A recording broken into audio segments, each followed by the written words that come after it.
પ્રણામ. માધવ વિદ્યા સંકુલ ઓનલાઈન ટીચિંગમાં આપનું હાર્દિક સ્વાગત છે. આજનો આપણો વિષય છે ગણિત, ધોરણ 8, પ્રકરણ 7, ઘન અને ઘનમૂળ. ઘન અને ઘનમૂળ આનો સૌપ્રથમ ખ્યાલ ગણિતશાસ્ત્રી રામાનુજ એમણે રજૂ કર્યો હતો. એમણે એના વિશે એક રસપ્રદ વાર્તા લખી છે, અથવા અહીંયા આગળ એ વાર્તાની રજૂઆત કરી છે. આ ખાલી એમની જાણકારી માટેનો વિષય છે. એમણે એક ટેક્સીની પાછળ 1729 અંક લખેલો જોયો હતો, અને આ ગણિતશાસ્ત્રી જ્યારે બીજા ગણિતશાસ્ત્રી સાથે ચર્ચા કરતા હતા ત્યારે વાતમાં પ્રોફેસર હાર્ડીએ તેને ડલ અંક તરીકે રજૂ કર્યો, અને એમના પ્રત્યુત્તરમાં એમણે કહ્યું કે આ એક રસપ્રદ અંક છે, એટલે કે એની સ્ટોરી કંઈક ઇન્ટરેસ્ટિંગ છે. આ એક એવો નાનામાં નાનો અંક છે જેને જુદી જુદી સંખ્યાના ઘનના સરવાળા તરીકે બે રીતે રજૂ કરી શકાય, જે તમને અહીંયા આપ્યું છે કે 1729 એટલે 1728 વત્તા 1, અને એમાંનો 1728 એટલે 12નો ઘન, અને 1 એટલે 1નો ઘન, અને તે જ રીતે તેને 1000 વત્તા 729, અને 1000 એટલે 10નો ઘન, અને 729 9નો ઘન છે. તો આવી રીતે એમણે રજૂઆત કરી, અને આવી ઘણી બધી સંખ્યાઓ પછીથી એમણે રજૂ કરી, જેને હાર્ડી રામાનુજ તરીકે ઓળખવામાં આવે છે. એમાંની આ 1729 એ સૌથી નાનામાં નાની હાર્ડી રામાનુજ સંખ્યા છે, અને આ સંખ્યા એ 300 વર્ષોથી પહેલાં પણ પ્રચલિત હતી. આમ આવી ઘણી બધી સંખ્યાઓને શોધી શકાય છે. હવે આપણે માહિતી મેળવીશું ઘન વિશે. તો ઘન કોને કહેવાય? તો તમને ખબર છે કે ઘન એટલે કે લંબાઈ, પહોળાઈ અને ઊંચાઈ ધરાવતો એક ભૂમિતિનો આકાર, જેને આપણે ઘન, અથવા તો તમારે જો એને જોવો હોય તો તમારી સાપ સીડીનો પાસો, એ ઘન તરીકે ઓળખાય છે, કે જેમાં લંબાઈ, પહોળાઈ અને ઊંચાઈ ત્રણે સમાન હોય છે. ટૂંકમાં એક એવો ગુણાકાર છે કે જેમાં 3 વખત એકની એક સંખ્યા પુનરાવર્તિત થાય છે. 3 એ 3 સમાન છે, લંબાઈ ગુણ્યા પહોળાઈ ગુણ્યા ઊંચાઈ, જેને ઘન કહેવાય. પરંતુ આની અંદર લંબાઈ, પહોળાઈ અને ઊંચાઈ ત્રણેય સમાન છે, માટે એકની એક સંખ્યાનો 3 વખત થયેલો પુનરાવર્તિત ગુણાકાર, જેને ઘન તરીકે ઓળખવામાં આવે છે. તો આવી જે સંખ્યાઓ કોઈ સમાન પુનરાવર્તિત સંખ્યાઓનો ગુણાકાર હોય તો તેને આપણે પૂર્ણઘન સંખ્યા તરીકે ઓળખીએ. દાખલા તરીકે 1. તો 1 એવી કઈ સંખ્યાઓ છે કે જેનો ગુણાકાર 3 વખત કરવાથી મળે છે? તો તે છે 1.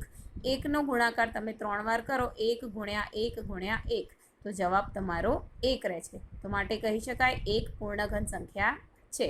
પછી છે 8.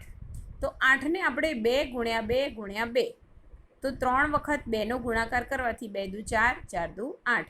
તો આમ 8 પણ પૂર્ણઘન સંખ્યાઓ છે. આમ ક્રમશઃ 1થી લઈ અને 10 સુધીની સંખ્યાઓના ઘન આપણે અહીંયા મેળવીશું, અને જે તમને આની અંદર દર્શાવવામાં આવે છે. આ દરેકે આ પોતપોતાના ચોપડાની અંદર લખવાનું છે કે સંખ્યા 1 છે એનો ઘન કરો, એટલે કે 1ને 3 વાર ગુણો તો તમારો ઘનનો ઉત્તર આવે, તમારા ઘનનો ઉત્તર આવે છે 1. તે જ રીતે 2નો ઘન, એટલે કે 2ને 3 વખત ગુણવાથી 8 મળે છે, તો 2નો ઘન 8 છે. તેવી રીતે 3ને 3 વખત ગુણવાથી 3નો ઘન મળે છે, જે છે 27, એટલે કે 3નો ઘન 27. તે જ રીતે 4ને 3 વાર ગુણવાથી 4નો ઘન છે 64, એટલે કે 4 ગુણ્યા 4 ગુણ્યા 4. તેવી જ રીતે તમને ક્રમશઃ 1થી 10 સુધીની સંખ્યાઓ અહીંયા કોષ્ટકમાં આપી છે. દરેકે આ પોતપોતાના ચોપડામાં લખવાની અને એને યાદ રાખવાનો પ્રયત્ન કરવાનો. હવે આપણે જોઈશું 11થી 20, જે મેં આ કોષ્ટકની અંદર અહીંયા દર્શાવેલી છે, એ પણ તમારે ચોપડાની અંદર લખવાની છે. પરંતુ તમે 1થી 10 અને 11થી 20 આ સંખ્યાઓને ધ્યાનથી જોશો તો તમને એક ખાસ પ્રકારની પેટર્ન જોવા મળે છે, અને આ પેટર્ન એવું દર્શાવે છે કે 1નો ઘન કરવાથી તેનો ઘન 1 મળે છે, અને 11નો ઘન કરવાથી 1331 મળે છે. તો 1માં પણ એકમનો અંક 1 છે, અને 1331માં પણ એકમનો અંક 1 છે. તે જ રીતે 2નો ઘન થાય છે 8, એમાં એકમનો અંક 8 છે, એટલે કે જ્યારે 2નો ઘન કરો છો ત્યારે જે ઘન મળે એમાં એકમનો અંક 8 છે. તો 12નો ઘન કરો છો ત્યારે એકમનો અંક 1728, એટલે કે એકમનો અંક 8 મળે છે. તો આ 2ના ઘનમાં પણ 8 અને 12ના ઘનમાં પણ 8.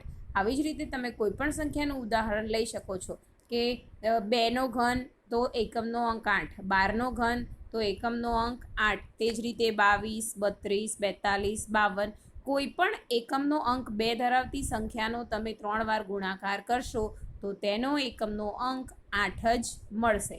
તે જ રીતે જેનો એકમનો અંક 3 હશે તો તેવી સંખ્યાના ઘનનો એકમનો અંક 7 મળશે. એટલે કે 13, 23, 33, 53 વગેરે સંખ્યાઓ.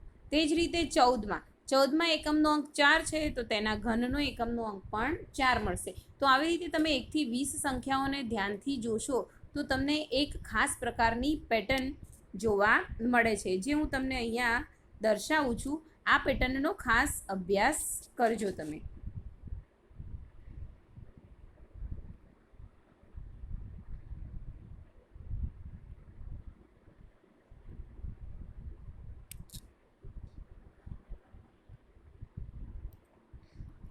અહીંયા જ્યારે કોઈ પણ સંખ્યાનો એકમનો અંક 1 તો ઘનના પણ એકમનો અંક 1. જ્યારે કોઈ સંખ્યાનો એકમનો અંક 2 તો તેના ઘનનો એકમનો અંક 8. એકમનો અંક સંખ્યાનો 3 તો ઘનનો એકમનો અંક 7. સંખ્યાનો એકમનો અંક 4 તો ઘનનો એકમનો અંક 4. સંખ્યાનો એકમનો અંક 5 તો ઘનનો 5. સંખ્યા 6 એકમનો અંક ધરાવે તો ઘન પણ 6 ધરાવે. સંખ્યા 7 એકમનો અંક ધરાવે તો ઘન 3 ધરાવે. સંખ્યા 8 ધરાવે એકમનો અંક તો તેનો ઘન 2 ધરાવે. અને કોઈ સંખ્યાનો એકમનો અંક 9 હોય તો તેના ઘનનો એકમનો અંક 9. અને કોઈ સંખ્યાનો એકમનો અંક 0 તો તેના ઘનનો પણ એકમનો અંક 0. તો અહીંયા તમને ધ્યાનથી જોશો તો તમને જોવા મળશે કે 1, 4, 5, 6, 9 અને 0 આ બધામાં જે સંખ્યામાં એકમનો અંક છે તે ઘનમાં પણ તેનો તે જ રહે છે. એટલે કે 1માં 1, 4માં 4, 5માં 5, 6માં 6, 9માં 9 અને 0માં 0. માત્ર 4 જ સંખ્યાઓ છે જે બદલાય છે. એ છે 2. જ્યારે કોઈ સંખ્યાના એકમનો અંક 2 તો તેના ઘનનો એકમનો અંક 8. અને જ્યારે કોઈ સંખ્યાનો એકમનો અંક 3 તો તેના ઘનનો એકમનો અંક 7 છે. અને આનાથી ઊંધું છે તો નીચે જ્યારે એકમનો અંક 8 હોય છે તો ઘનનો એકમનો અંક 2 છે. એટલે કે 2 હોય તો 8 અને 8 હોય તો 2. તે જ રીતે એકમનો અંક 7 છે તો ઘનનો એકમનો અંક 3 છે. જો એકમનો અંક 3 હોય તો ઘનનો એકમનો અંક 7 છે. આ પેટર્નનો ઉપયોગ કરી અને તમે અગાઉથી જ કોઈપણ સંખ્યાના ઘનનો એકમનો અંક શું હોઈ શકે તે અનુમાન લગાવી શકો છો. અહીંયા હવે આપણે જોઈશું થોડીક રસપ્રદ પેટર્નો. અને આ રસપ્રદ પેટર્નો ખાલી જગ્યામાં ઘણી વખત પૂછાય છે. અહીંયા આપી છે એકી સંખ્યાઓ માટે એવી રસપ્રદ સંખ્યાઓ. તો પહેલી એકી સંખ્યા છે 1. 1 એટલે કે 1નો ઘન. પછી બીજી એકી સંખ્યાઓ છે 2 એકી સંખ્યા 3 અને 5 બંનેનો સરવાળો છે 8. એટલે કે બીજી અને ત્રીજી એકી સંખ્યાનો સરવાળો 8 છે, જે 8 એ 2નો ઘન છે. તે જ રીતે 7, 9 અને 11 આ 3 એકી સંખ્યાઓનો સરવાળો 27 છે, તો 27 3નો ઘન છે. એ જ રીતે 13, 15, 17 અને 19 એનો સરવાળો 64 છે, જે 4નો ઘન છે. આમ 1 થી 10 સુધી આવી રીતે પણ હવે તમે કહી શકશો કે 10ની 3 ઘાતને ક્રમિક એકી સંખ્યાના સરવાળા માટે કઈ રીતે આપણે દર્શાવી શકીશું. આને ક્રમશઃ તમે આગળ લખતા જશો એટલે તમને 10નો ઘન પણ મળી જશે. હવે જોઈશું બીજી એક પેટર્ન. જ્યારે કોઈ પણ 2 ઘનની બાદબાકી જોઈતી હોય ત્યારે એક ખાસ અહીંયા આ પેટર્ન છે, એને ફોલો કરવાની રહેશે. હવે 2 અને 1 એ ક્રમશઃ ઉતરતા ક્રમમાં ઘનોની બાદબાકી છે. એટલે કે 2નો ઘન 8 થાય, એમાંથી 1નો ઘન 1 એટલે કે 8માંથી 1 બાદ કરો તો તમારો ઉત્તર 7 રહેશે, જે તમને બરાબરની બીજી તરફ દર્શાવવામાં આવ્યું છે.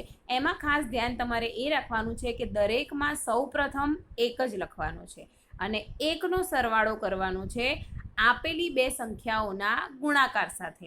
એટલે આપણે પહેલી સંખ્યામાં જોઈશું તો 1નો સરવાળો 2 અને 1 એના ગુણાકાર સાથે, અને છેલ્લો અંક હંમેશા 3 જ રાખવાનો. કોઈ પણ સંખ્યા હોય તો પહેલો અંક 1 રાખવાનો અને છેલ્લો અંક 3 રાખવાનો, અને પહેલા અંક પછી સરવાળો મૂકવાનો અને પછી બધા પાછળ ગુણાકાર. તો તે જ રીતે 3નો ઘન અને 2ના ઘનમાં જોઈશું તો સૌપ્રથમ 1 + 3 × 2 અને પાછળ 3.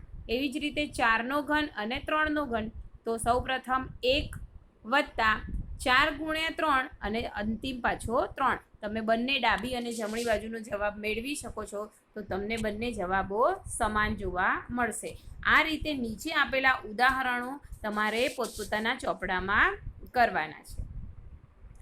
હવે આપણે જોઈશું કે કોઈ સંખ્યા એ પૂર્ણઘન છે કે નહીં તે કઈ રીતે આપણે નક્કી કરી શકીએ. અહીં એક ઉદાહરણ લીધું છે કે 400 એ પૂર્ણઘન સંખ્યા છે કે નહીં. જો તે નક્કી કરવું હોય તો 400ના અવિભાજ્ય અવયવો પાડવામાં આવે છે. તો 400 સૌપ્રથમ બેકી સંખ્યા છે, માટે તેને આપણે 2 વડે ભાગીશું. તો 400ને 2 વડે ભાગતા જવાબ આવશે 200. હજી 200 પણ બેકી છે, તેને 2 વડે ભાગતા જવાબ આવશે 100. 100ને પણ 2 વડે ભાગીશું તો 50. 50ને પણ 2 વડે ભાગીશું તો 25.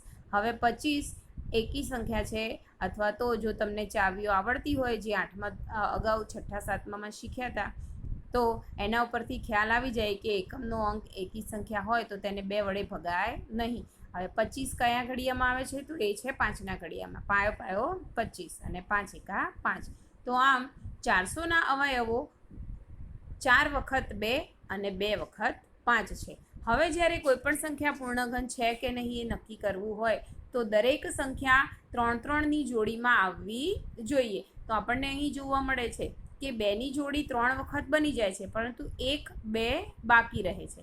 જ્યારે 5ની જોડી બને છે 2 વખત, એ 3 વખત બનતું નથી. તો આમ આપણે કહી શકીએ કે અહીં 2 4 વખત આવે છે અને 5 2 વખત આવે છે, માટે 400 એ પૂર્ણઘન નથી.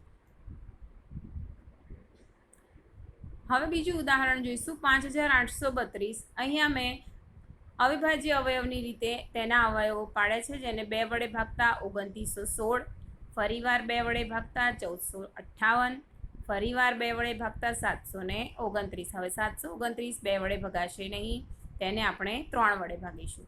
તો 3 વડે ભાગતા 243, 243ને 3 વડે ભાગતા 81, 81ને 3 વડે ભાગતા 27, 27ને 3 વડે ભાગતા 9 અને 9ને 3 વડે ભાગતા 3 અને 3ને ફરી 3 વડે ભાગતા 1. આમ 5832 એના અવયવોની અંદર 2 3 વખત અને 6 વખત 3 આવે છે. આમ આપણે જ્યારે એને 3-3ની જોડી બનાવીએ છીએ ત્યારે 2ની જોડી 1 વખત અને 3ની જોડી 2 વાર. એટલે આપણે 3-3ની જોડીને 2નો ઘન લખી શકીએ અને 3નો ઘન ગુણ્યા 3નો ઘન. આમાં હવે કોઈ પણ સંખ્યા એકલી અથવા તો 2 વખત આવતી હોય એવું બનતું નથી. તો આમ આપણે કહી શકીએ કે 5832 એ પૂર્ણઘન છે. હજુ પણ આગળ તમે આની મદદથી તે સંખ્યાનું ઘનમૂળ શોધી શકો છો. આ માત્ર પૂર્ણઘન છે કે નહીં નક્કી કરવા માટેનું ઉદાહરણ છે. તો ખાલી પૂર્ણઘન છે કે નહીં તે નક્કી કરવું હોય તો 3-3ની જોડીઓ બનતી હોય તો પૂર્ણઘન છે, અને ન બનતી હોય તો પૂર્ણઘન નથી. હવે બાકીનું આપણે અગાઉના વિડીયોની અંદર અભ્યાસ કરીશું. પ્રણામ.